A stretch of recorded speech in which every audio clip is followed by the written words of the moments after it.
I think I'm gonna need more figures from this movie. Spoilers for Eternals.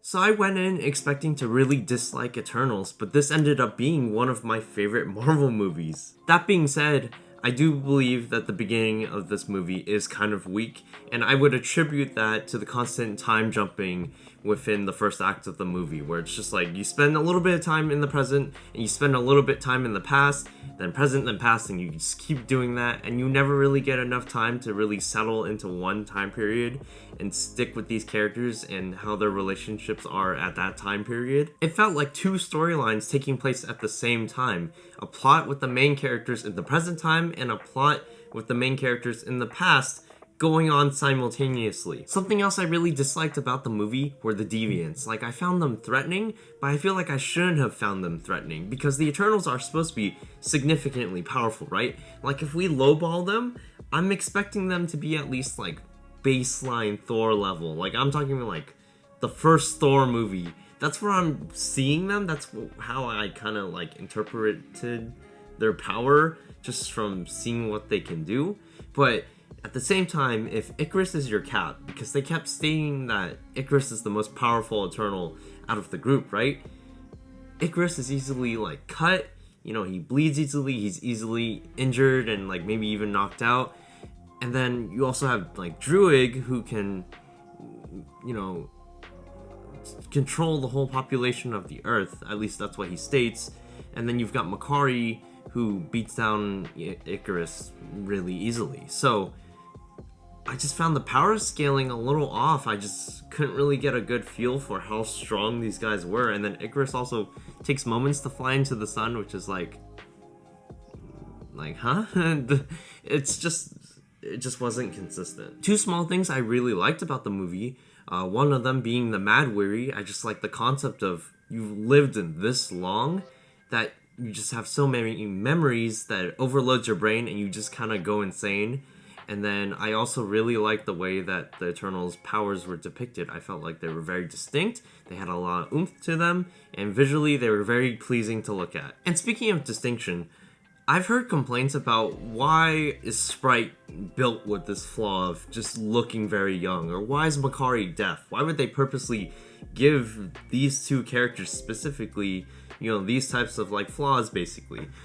Well, I totally understand where you're coming from, you know, all those people who are concerned about that. And I was wondering that too in the movie. I was like, well, why? It's just like, it kind of makes things harder. But personally, for me, I would much prefer each of these characters to be way more distinct because, you know, those character traits really help, you know, distinguish each of the Eternals, especially when you're introducing all of them into this movie. I would much prefer that than all of them just looking kind of different and then just having similar looking powers and just like overall making them more forgettable than they should be. In this, I found pretty much all of the Eternals very likable and very distinct. I was able to catch on to them very quickly. It's kind of like the Power Rangers, right? It's like the blue one, the red one, the green one, the pink one, right? Well, this one, it's like, you know, the red one, she's deaf and she needs to use sign language and she's fast and everything, you know, and then there's more to it overall. Now, I just want to take the time to talk about the biggest thing in this movie, and I would say that that would be Icarus's turn against the other Eternals, which I can honestly say was a big surprise to me. I was caught totally off guard when this happened because I was expecting Icarus to lead the team into the future of the MCU, but it's just crazy that it happened basically to me. And the most heartbreaking scene from all of this is when Kingo points his energy blast at Icarus and he's about to shoot him because Kingo idolizes Icarus. That's like crazy. Like, I love this scene.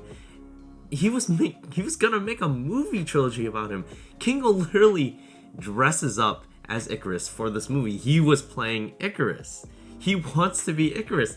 Like, it's I just love it so much, like this whole twist. And the big thing is that Kingo knows that Icarus is wrong, but even in the final battle, Kingo doesn't stand against Icarus because he admires him way too much. And that's what I love about this part of the movie, because it brings out every Eternal's specific beliefs on the situation.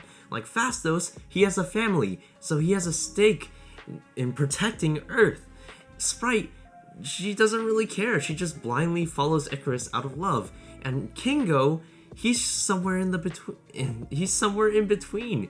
His head follows Icarus, but his heart follows the rest of the Eternals. And all of this is reflected in what each Eternal did with those like 6,000 spare time years they had on Earth. Because when I was coming out of the movie, my friends and I were wondering, why is Earth so special? Why did the Eternals sympathize with the people of Earth and no other planet that they demolished and created, the birth of a celestial, essentially? And I believe it's because, once they cleaned up the Deviants on the other planets, they just packed up their bags and left. This time, they had so much time to just live amongst the humans because they had no other choice. They were just stuck there on Earth, and they learned to love them just by living amongst them. But, obviously that's reflected in Cersei and her journey. She's been living amongst the humans. She's been nothing special. She's not, doing anything fantastic as an Eternal amongst mankind. But Icarus, he didn't really spend time on Earth. He left. He went somewhere else. He didn't have time to grow bonds and roots within Earth, so he has no stakes within Earth's survival. And that's why the one thing in the universe that can make Icarus stop his mission willfully at the end of the movie is Cersei, because he loves Cersei. She's not a part of the Earth, but she's willing to defend it with her life. And that's what makes Icarus stop. Cersei is the Earth's shield, basically. Now imagine this. Imagine a what-if scenario where Cersei takes advantage of Icarus's feelings for her, and she makes herself turn into, I guess somehow, I don't know, using some alteration of her powers to merge with the Earth and just basically inject her spirit with the Earth, and she becomes one with the planet. And then Icarus is caught at a crossroads where his mission is to destroy the Earth, but now the Earth is the only real living piece of evidence of the person he loves. I just think it would be an interesting idea. I know it's not really in the cards and it's not really on track with what the movie was trying to do. It was just a random thought I had. So, would I rewatch Eternals? Yes. Even though Icarus is both the main villain of the movie and he's dead, and I'm sad about that, I would rewatch the movie just because I enjoyed it that much. And hopefully Icarus will come back, but I'm not getting my hopes up. So, how soon would I rewatch the movie?